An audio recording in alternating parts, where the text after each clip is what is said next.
3 വയസ്സുള്ള കുട്ടി രക്ഷിതാക്കളോട് ദേഷ്യപ്പെടും. കാരണം ഇത് കുട്ടി നിങ്ങളെ മുഖത്ത് നോക്കി ദേഷ്യപ്പെട്ടിട്ടില്ലെങ്കിൽ ആണ് നിങ്ങൾ അവന് കൗൺസിലിംഗ് കൊടുക്കേണ്ടത്. അതുവരെ കുട്ടികള് അച്ഛന്റെ അമ്മേനെ ഒക്കെ സന്തോഷിപ്പിക്കാൻ വേണ്ടി ജീവിക്കുന്നവരാണ്, അറ്റൻഷൻ സീക്കിംഗ് ഒക്കെയാണ്. 13 വയസ്സാകുമ്പോൾ അവന്റെ ഹോർമോണൽ ചേഞ്ചസ് ഒക്കെ വന്ന് അവനൊരു വ്യക്തിത്വം വരും. അപ്പൊ അവന് മനസ്സിലാവും ഇനി ഇവരെ ഒന്ന് സന്തോഷിപ്പിച്ചേക്കേണ്ട കാര്യമൊന്നും എനിക്കില്ലാന്ന്.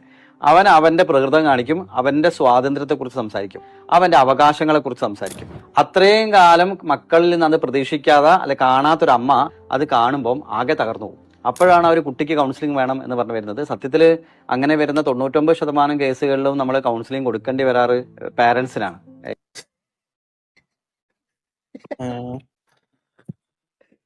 13-ാമത്തെ വയസ്സിൽ ഞാൻ എന്റെ അപ്പയുടെ മമ്മിയോട് ഞാൻ ഇത് ചിലപ്പോ മേ ബി സയന്റിഫിക്കലി ഇവര് ചിലപ്പോ പ്രൂവണോ വല്ലതും ആയിരിക്കും, എനിക്ക് അറിയണം. പക്ഷെ 13-ാമത്തെ വയസ്സിൽ എനിക്ക് എന്റെ പപ്പയുടെ മമ്മിയോടൊക്കെ ചൂടാവാനും ദേഷ്യപ്പെടാനും പേടിയായിരുന്നു സത്യമായിട്ടും. പിന്നെ എന്നെ അടിച്ച് തെറിപ്പിക്കൂലേ, ഒരു സംശയമില്ല. എന്നെ അറിയൂലേ വീട്ടില്. അത് എനിക്ക് പേടിയായിരുന്നു. ഞാൻ എന്റെ കാര്യം പറയണേ, എനിക്ക് ബാക്കിയുള്ളവരുടെ കാര്യം അറിയത്തില്ല. പിന്നെ എന്റെ കൊച്ചിന് 13 വയസ്സായിട്ടില്ല, 5 മാസമായിട്ടുള്ളൂ. അപ്പൊ ഞാൻ എന്റെ കുഞ്ഞ് വളർന്നു വന്ന് 13 വയസ്സാകുമ്പോൾ ഞാൻ എന്റെ അച്ഛനുള്ള രീതിയിലുള്ള എക്സ്പീരിയൻസ് തരാം. മോനായിട്ടുള്ള എക്സ്പീരിയൻസിൽ ഞാൻ 13-ാമത്തെ വയസ്സിൽ എന്റെ അച്ഛനോട് അമ്മയോട് ചൂടാവില്ലായിരുന്നു. എനിക്ക് പേടിയായിരുന്നു, ദേഷ്യം കാണിക്കുകയൊന്നും ഇല്ലായിരുന്നു. അവകാശങ്ങളാ. ഈ പെൺകുട്ടികൾ വലിയ കുട്ടിയായാൽ നമുക്ക് അറിയാൻ സംവിധാനമുണ്ട്, അവര് ഋതുവാവും. ആൺകുട്ടികൾ വലിയ കുട്ടിയായോ എന്നറിയാൻ ആകെയുള്ള വഴി ഈ ദേഷ്യം പിടിക്കുക, ശബ്ദത്തില് കുറച്ചുകൂടി സ്വാതന്ത്ര്യം വരിക, ഞാൻ എന്റേത് എന്നുള്ളത് കുറച്ചുകൂടി ഉറപ്പിച്ച് പറയാം, ഫ്രണ്ട്സിനോട് കൂടുതൽ താല്പര്യം ഉണ്ടാവുക, ഉപദേശം ഇഷ്ടമില്ലാതാവുക. ഇതൊക്കെ അവരുടെ ഒരു വളർച്ചയായിട്ടാണ് കണ്ടത്. അതിലൊരെണ്ണം ശരിയാണ് കേട്ടോ, ഉപദേശം ഇഷ്ടമല്ലാതാവുക.